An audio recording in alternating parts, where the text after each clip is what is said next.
Hello, 你好,你好,你好,早上好, or whatever time of day it is. How are you? Everyone okay? Falling asleep? Waking up? Hungry? Ella, 要吃吗? 我要吃. I want to eat. Forgive me for my horrible Chinese. 普通话我玩过了很多 and I do not speak Cantonese, so sorry. In any case, today we are actually at the Global Sources trade show exhibit, right?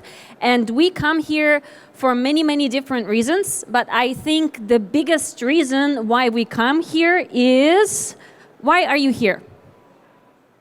I'm here to learn because I'm in my golden age and I really need to learn about business and the things going out on the work. Okay, now my question is not related to work. What is a golden age? I believe the golden age is the age, of course all the ages are the golden age and can be, but I want to have this time I'm 18 and I really want to figure out what I'm gonna do in the future. Okay. All right, good. So we come here to develop business. Why did you come here? Actually, I'm here for you. Yeah, I'm already here on the first day for my work, obviously. But then I saw the conference of this one, and I'm very interested. Yeah. Good. So one of the reasons people attend conferences like this, right, is the combination of factors. We have a lot of wonderful manufacturers here, but at the same time, we can network, we can meet people, and we can talk to them. So if you did have a chance to walk around, and I think this is really, really cool, the manufacturers that we actually have here are not only from China.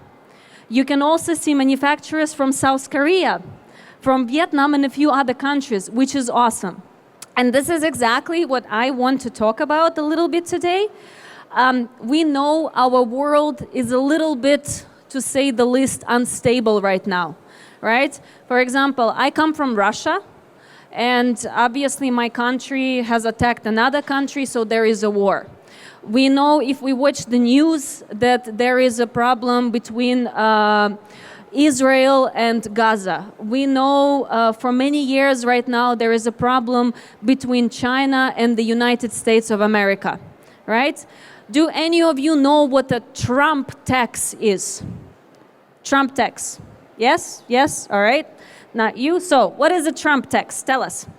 The tax that Trump basically introduced for import product from China.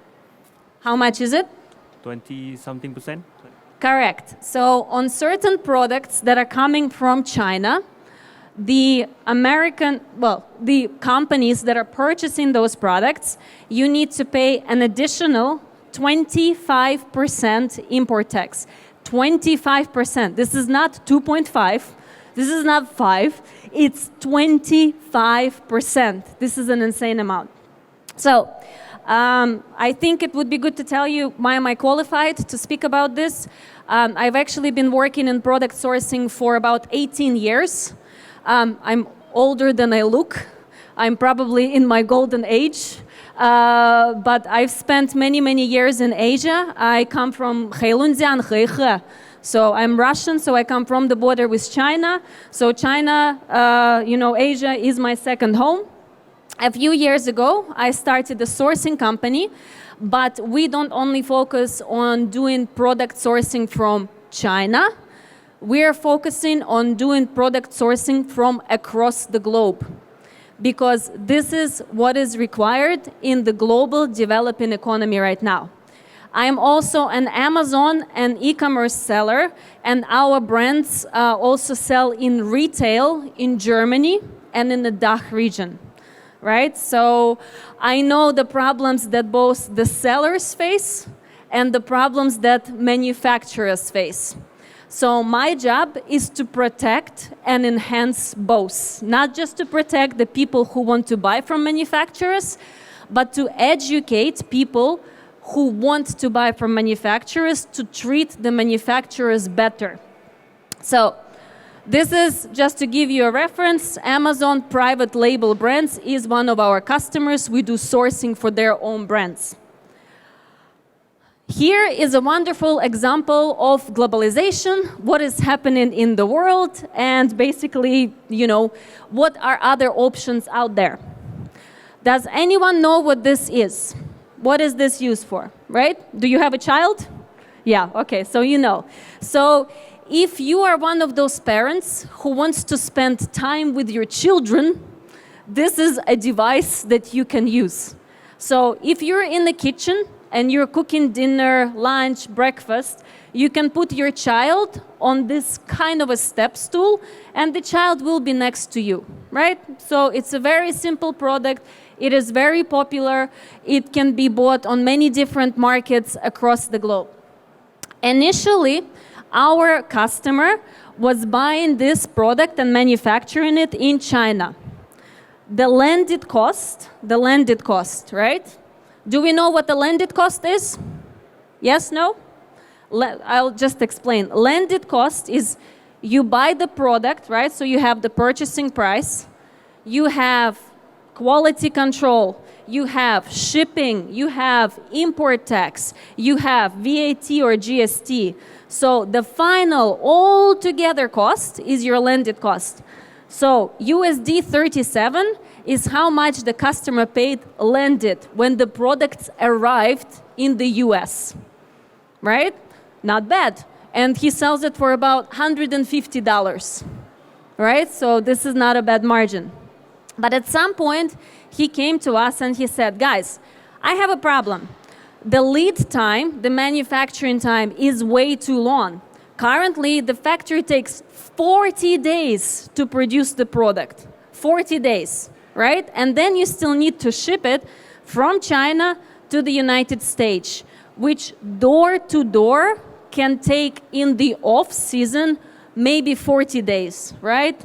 If it's a pre-Christmas season, the container can be stuck at the customs before entering the port for another week or two.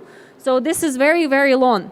And the problem with this is you already paid all your money for this product. You paid to the manufacturer.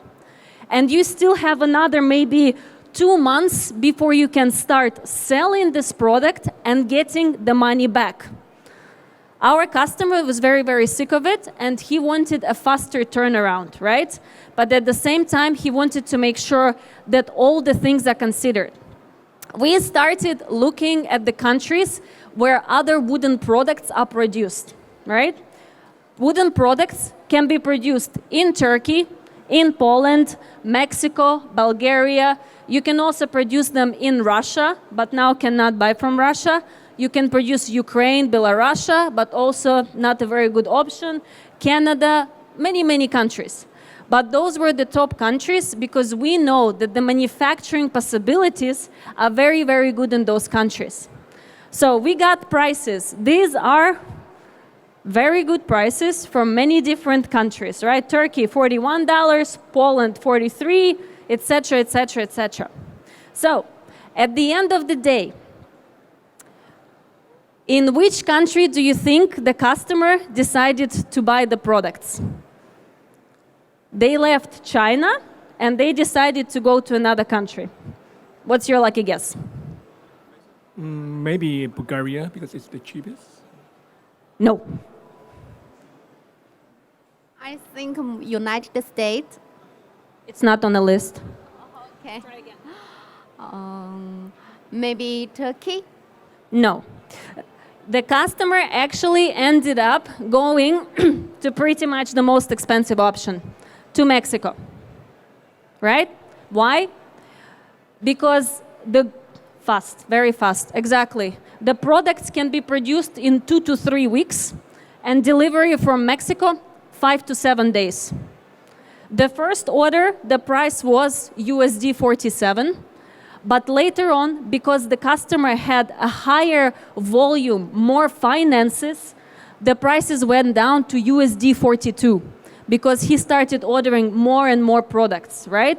So when you're trying to start a business, if you're trying to start a business and you're considering purchasing the products, you need to take many things into consideration, right? We have many wonderful products here, many. Me and Amy were just like, oh, simple, simple, simple. I want to sell. Need to pace ourselves. You need to take a lot of things into consideration, like weight, size, certification. Certification is a very, very big thing that definitely is something that you should be talking to suppliers about. So I want to show you a few examples of how you can find manufacturers if you're searching for them outside of China, right? In China, we have wonderful opportunities like going to global sources and just talking to the manufacturers. You can also go online on global sources and, if you don't want to leave your home and dress up and walk around, and out of the comfort of your bed. But outside of Asia, outside of China, things work in a little bit different way. If you are trying to do sourcing, let's say in Germany, it will be, we don't have platforms like Global Sources or Alibaba or anything like this.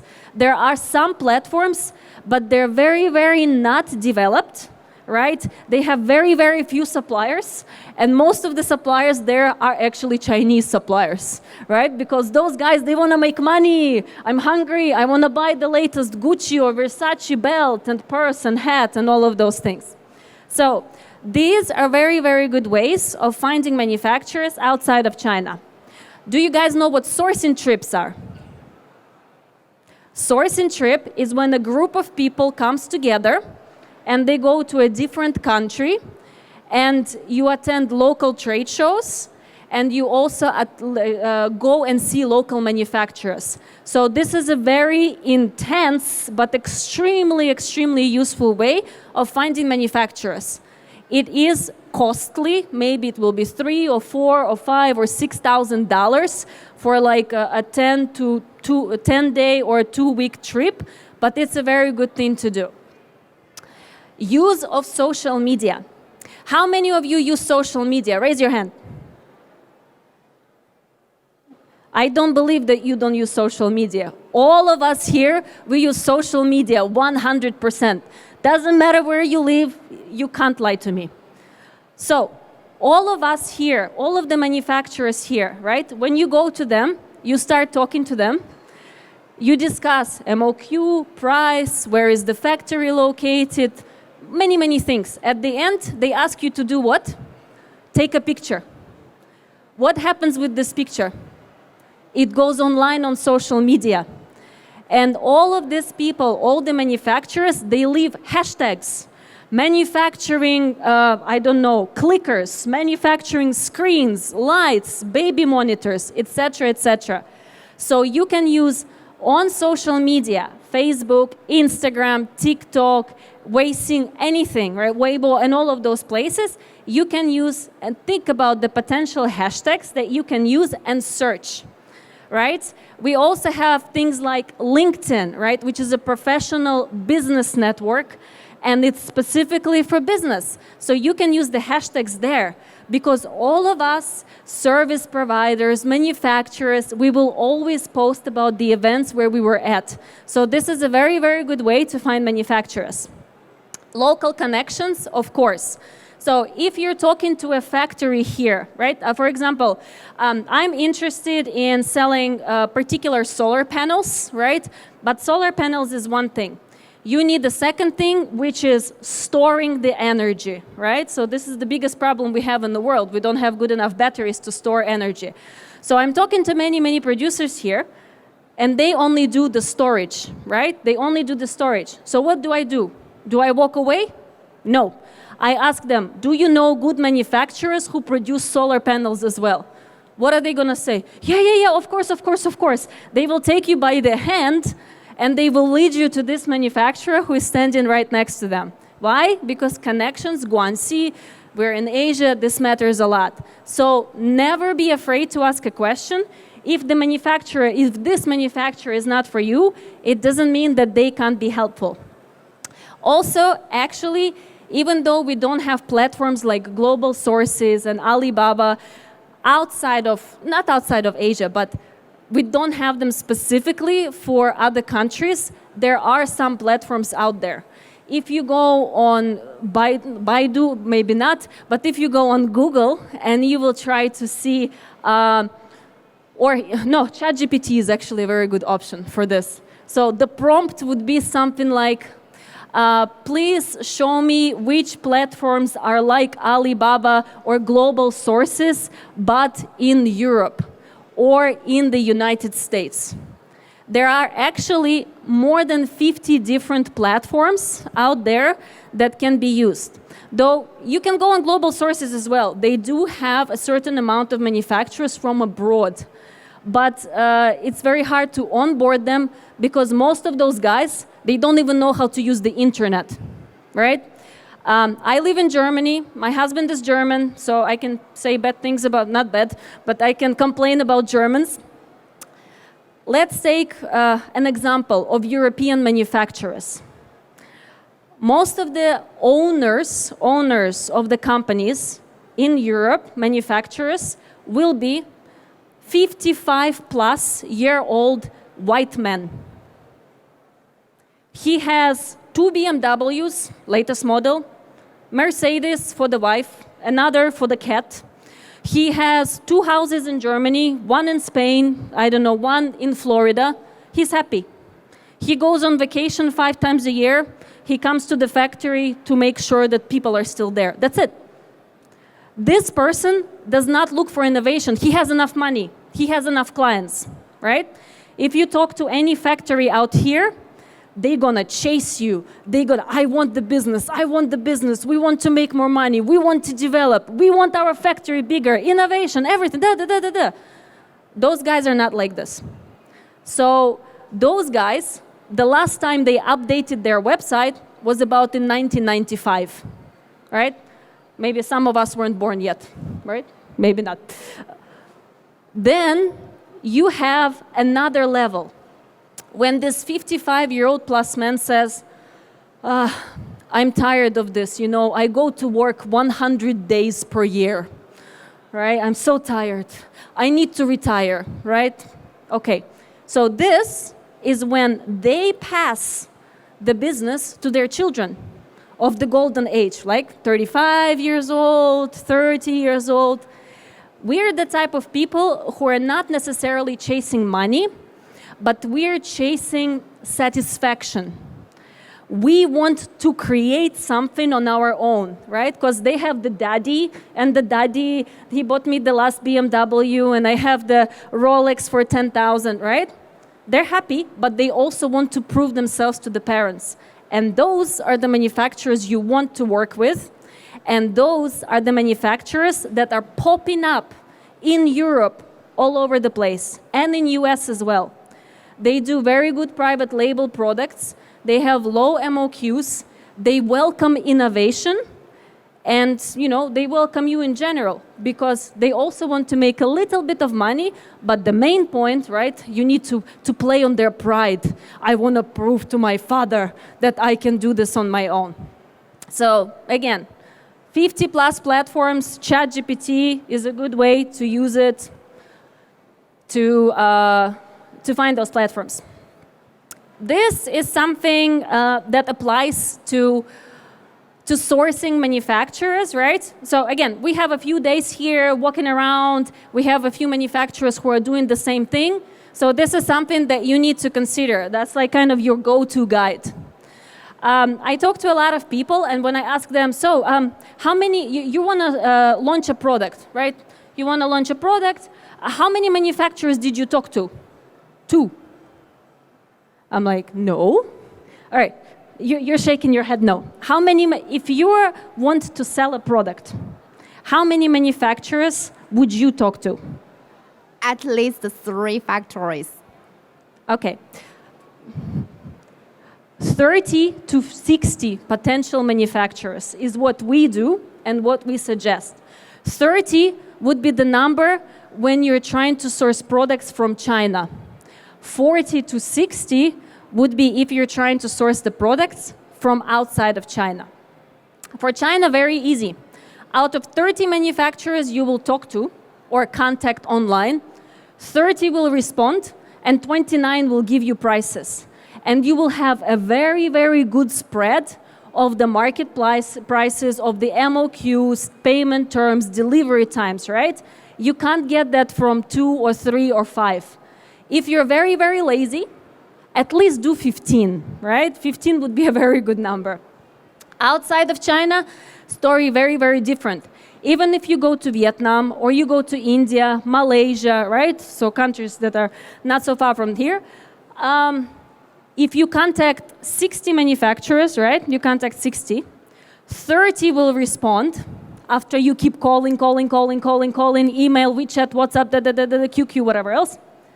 30 will respond, and maybe 5 will give you prices. So very different conversion rate from the initial contact to actually, talking to manufacturers. Trading companies. Here at the Global Sources, we have both manufacturers and trading companies. People say, don't work with trading companies. I say, work with trading companies. If you're a person who is starting a business and you want to launch something very fast and you don't want to customize too much, you can just find a trading company who has stock, buy it off from them, test it out. If it works, whether you negotiate better terms with them or you find directly a manufacturer yourself. Background checks. I mean, all of the guys here, you see the company names. There are many websites in China, like governmental websites, where you can check if the company is a trading company, a manufacturer. Do they have any outstanding loans? Are they being sued? And all of those things. So all of this can be checked online. Take 5 minutes and do it. Bad web page doesn't mean bad company. Like I said about the Germans, they're horrible. Not only Germans, but developed countries in Europe. Not updating the websites or anything like this. Flexibility and communication is something additional that you need to look when you're sourcing. So cheap price doesn't do everything. If the manufacturer is talking to you like, disappearing and not doing well, if you already have problems now, you're going to have bigger problems in the future. I think I'm running out of time. So, means of contact. If you were to contact a Chinese manufacturer, what would you use? I don't know. No. Okay. What would you use if you were to contact a Chinese manufacturer or for communicating with them? WeChat. WeChat, exactly. We have WeChat. Every country has a different way of being contacted. If we use WeChat in China, in Hong Kong, right, Vietnam, it doesn't mean we will use them in other countries.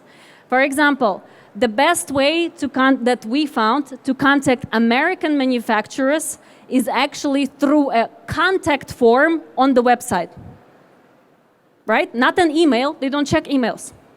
For the Germans and Europeans, if you're gonna fill in the contact form, you will never hear from them.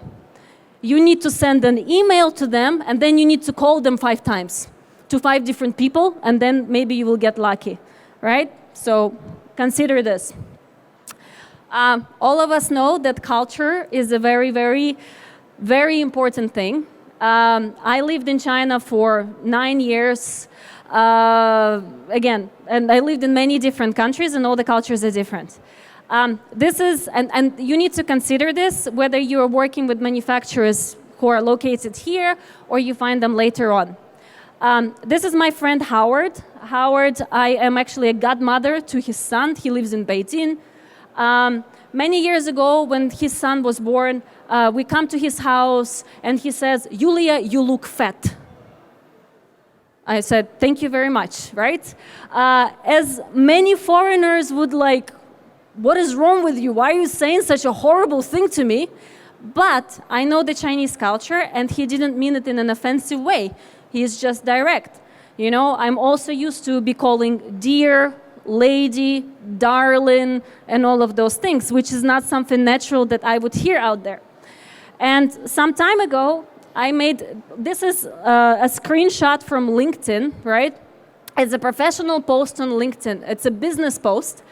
And he decided to make, it's literally a business post. And he decided to make a comment. "Yulia, you look slimmer than before." No relevance to anything I posted, But this is the relationship that you're building. And again, it doesn't matter if your manufacturer is located in Asia or located outside of Asia. Yeah. This is a quick explanation of when you're trying to communicate with your manufacturer, and I think there are some manufacturers here as well. It doesn't matter if you sell on Amazon, you sell in e-commerce, in retail, I don't care. You need to explain to your manufacturer your business.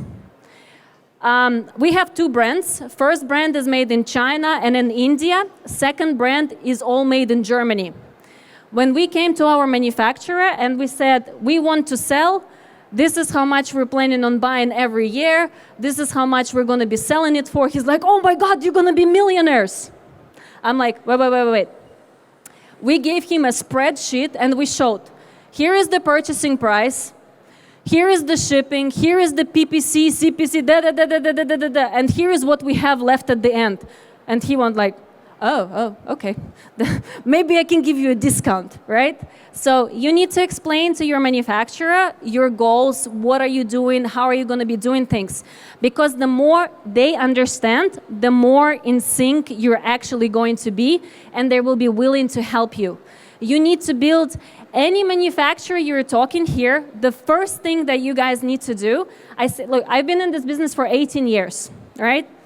We had a lot of clients, and in general, I met a lot of people who were treating the manufacturers in a very, very bad way, right? A person comes in and says, oh, I am this person. I'm going to spend $10,000 with you. Roll a red carpet in front of me and pay for everything. And they treat the manufacturers in a very, very bad way. This is not the way to do this. Manufacturer, people on the other side, they're as human as we are, and the first thing they deserve is respect.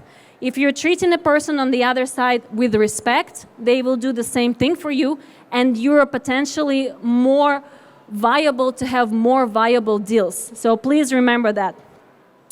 One of the things, you can just, I think I'm out of time, right? James, am I out of time? Yeah, okay. You see, this is Asia, right? In other countries, they kick me off stage, like, get out, get out. All right, so guys, you can take a quick picture about this. I want to show you 3 slides of which products can also be produced in other countries, right? And global sources, you guys are adding more and more manufacturers from other countries, so this is useful for you as well. Wait, you see, here, some of the products that can be produced in Europe and in Americas, right? So supplements, textiles, chemicals, art supplies, packaging, blah, blah, pets and accessories. So we'll take Amy to South America, to Americas. Products that can be produced in LATAM, right? Also many, many different things. Colombia, even electronics is starting there, but not rival to China yet. More things that you can produce in LATAM. So if you want to sell alpaca wool, you know where to go. Sorry, forgot more. Sorry, it was 4 slides, not 3.